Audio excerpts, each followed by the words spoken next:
Bonjour Madame Mahé, Bonjour. pouvez-vous nous décrire votre métier et nous parler de vos missions en tant que cadre de santé? Alors, en tant que cadre de santé, on a pour mission essentielle d'être responsable de la qualité des soins. Ce qui veut dire qu'on est responsable de l'organisation des soins à travers des observations que l'on fait. On voit comment on peut améliorer éventuellement l'organisation des soins, aussi bien au niveau infirmier que aide-soignant. La qualité des soins, c'est aussi ce qui concerne tout ce qui est normes d'hygiène, d'asepsie. Donc voir par exemple le lavage des mains, comment ça se passe, la relation avec les patients. Tout ça, ce sont des choses qu'en tant que cadre de santé, non seulement on observe, mais on essaye toujours d'optimiser. Hein, on est le chef d'équipe en fait au niveau du service, mais on travaille aussi en collaboration avec le médecin. Hein, même si le médecin n'a pas de rapport hiérarchique avec l'équipe, il y a quand même un travail de collaboration. On a une mission aussi qui est pédagogique, bien évidemment, dans la façon dont on peut amener les changements hein, dans les équipes. On a aussi un rôle important pour repérer les besoins en formation, parce que dans un établissement, comme tous les établissements, il y a des projets, il y a des plans de formation. Le cadre de santé, lui, au regard de ce qu'il observe dans son secteur de soins, il va peut-être repérer des besoins qui ne sont pas forcément sur la liste des projets de formation de l'année. Donc il va peut-être dire, ben non, moi mon équipe, c'est pas de ces formations-là dont elle a besoin. Bon, tout ça c'est argumenté, hein, bien évidemment. Qualité des soins, c'est aussi être tout le temps dans l'amélioration, le changement des techniques de soins. Ça, c'est le cadre qui doit se tenir au courant. De même que c'est lui qui amène les nouveaux textes. Quand il y a des nouveaux textes, c'est lui qui transmet à son équipe. Voilà, il est le médiateur, quoi, je dirais. Alors, cadre de santé, on a deux pôles grâce à notre formation. Soit on est cadre soignant dans un service de soins, soit on est formateur, ce que j'ai fait que 3 années en fait comme cadre soignant. Mais autrement, on a la même formation pour être enseignant formateur dans un IFSI, Institut de formation en soins infirmiers.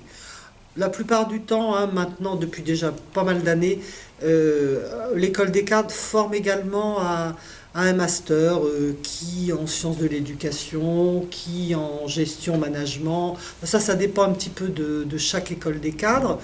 Mais dans tous les cas, on est très bien formé à tout ce qui concerne l'apprentissage, l'évaluation, et qui nous permet donc de monter des projets de formation, d'enseignement, quoi.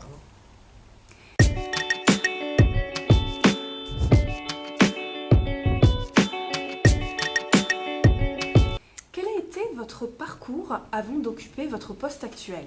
Alors, j'ai commencé à travailler comme infirmière, d'abord par intérim, parce qu'à l'issue de ma formation, je ne savais pas très bien dans quel secteur je voulais travailler. Donc j'ai fait de l'intérim, j'ai fait des remplacements médecine, chirurgie, classe de neige, voilà, un petit peu tous les secteurs. Et c'est à l'occasion d'un remplacement dans un hôpital que j'ai été cooptée pour le chef de service qui allait ouvrir un service de réanimation, m'a demandé si j'étais intéressée. Et c'est comme ça que je me suis retrouvée dans un service de réanimation pendant 7 ans, de jour comme de nuit. Pendant cette expérience, c'était une petite réa de 4 lits, mais réanimation polyvalente, c'est-à-dire on s'occupait aussi bien de patients qui avaient des problèmes médicaux que chirurgicaux, mais vraiment des gens pas bien du tout, quoi. Ce sont des services où on a affaire à des gens qui sont pas du tout en bonne santé, on va dire. Et c'était un poste où je côtoyais, comme toujours avec les services de réanimation, on a toujours à proximité les blocs opératoires et les services d'urgence. Donc, les portes s'ouvrent facilement. C'est comme ça que j'étais souvent en contact avec les infirmières anesthésistes. J'allais faire un petit tour au bloc de temps en temps. Pof, école d'infirmière anesthésiste pendant 2 ans. Ensuite, au bout de ces 2 années de spécialisation, j'ai travaillé comme infirmière anesthésiste dans 3 hôpitaux. À l'issue de cette expérience de 6 années, j'ai postulé dans un IFSI tout en n'ayant pas fait l'école des cadres.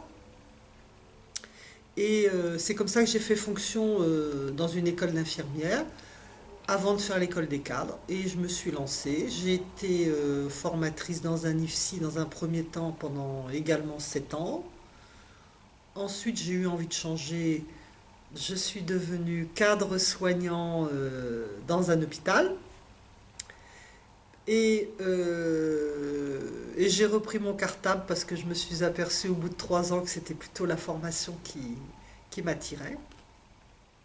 Donc j'ai réintégré un IFSI avec un plus qui m'a été proposé, c'est-à-dire qu'au-delà de la formation initiale que je faisais en formation infirmière, j'ai pu intervenir ce qu'on appelle de façon transversale, c'est-à-dire aussi bien formation infirmière, aide-soignante, et j'ai surtout pu ouvrir une école d'ambulancier parce que j'avais la double casquette infirmière anesthésiste et cadre qui était requis par les textes. Donc ça m'a permis de mettre tout en place, le processus de formation, trouver les intervenants, etc., etc. En parallèle, je suis également, mais tout ça c'est en lien, hein, je suis formatrice aux gestes de premier secours, donc, que je fais aussi bien auprès des étudiants que des professionnels. Hein, là, je l'ai fait récemment auprès de professionnels dans un CHRS, Centre d'hébergement et de réinsertion sociale. Je suis toujours aujourd'hui, alors aujourd'hui, je dirais que j'ai une double casquette, puisque je suis à la fois dans la formation, puisque je fais des sessions de formation auprès de professionnels, infirmières, aides-soignantes, kinés, ergo, et via un centre de formation. Et en parallèle, je travaille à mi-temps comme infirmière dans un CHRS. Donc là, je dirais que par rapport aux dimensions du soin, je suis plus dans le social et la prévention, la santé publique, quoi. Donc j'ai la double casquette et c'est très bien.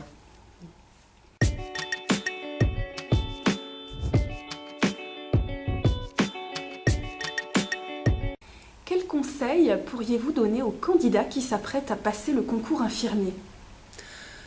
Alors je crois que c'est quelque chose qui se prépare dans le sens où on ne se lance pas dans l'aide aux autres, dans l'aide aux personnes en difficulté comme ça impunément. La difficulté, c'est de le connaître quand on a 18 ans, parce que c'est vrai que c'est pas évident.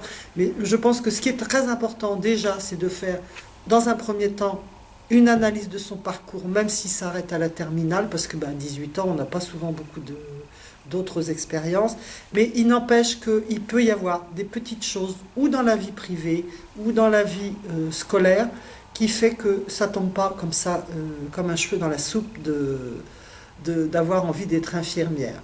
C'est-à-dire analyser un petit peu son parcours personnel. Je crois que ce qui est très important, c'est d'avoir une connaissance du métier, parce que c'est un métier qui est d'une richesse extraordinaire, mais qui a aussi des côtés très difficiles, non pas au niveau technique, parce que ça, la technique, il suffit d'apprendre, voilà. Mais au niveau relationnel, les infirmières sont amenées à vivre des choses très difficiles au niveau émotion, et je pense que ça, effectivement, il vaut mieux se connaître déjà un petit peu soi-même par rapport à ça.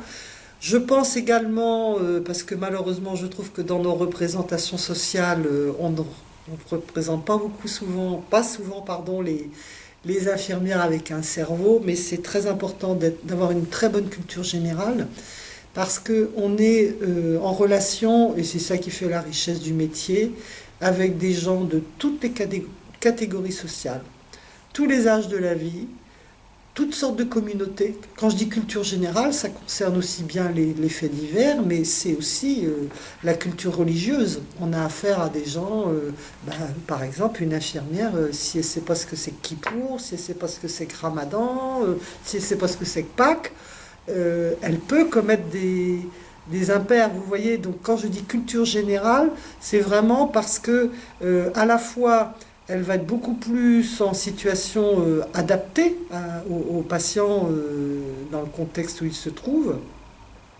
Et puis, c'est un très bon médiateur pour rentrer en communication avec les gens.